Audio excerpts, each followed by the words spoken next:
ఎవరు ఎవరికి అందంగా ఉండాలి అంటే, ధర్మమన్న చట్రంలోకి ఇమడాలి అంటే భార్యకి భర్త, భర్తకి భార్య అందంగా ఉంటే చాలు. అది ఒక్కటి ఉంటే పరమ సంతోషం వాళ్ళకి, పరమ శాంతి సమాజానికి కలుగుతుంది. నేను అన్నమాట ఏం తేలిగ్గా వాడలేదు. నేను మహాభారత సారాన్ని ప్రతిపాదన చేస్తున్నాను. భర్తకి భార్య అందగత్తె, భార్యకి భర్త అందగాడు, చాలు.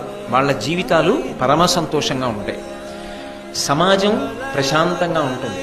ఒక వ్యక్తి నా భార్య అందగత్తె కాదు అన్న భావన పొందిన, ఒక స్త్రీ నా భర్త ఎవరితోనో పోలిస్తే అంత సమర్థుడు కాడు, అంత గొప్పవాడు కాడు అన్న భావన పొందిన వాళ్ళ జీవితాలలోనూ సంతోషం ఉండదు, సమాజమునకు కూడా శాంతి ఉండదు. అది పరమ ప్రమాదకరమవుతుంది. అందుకే అందమనేటటువంటిది ఎక్కడి వరకు పరిమితము అంటే, నిజానికి అది కాలం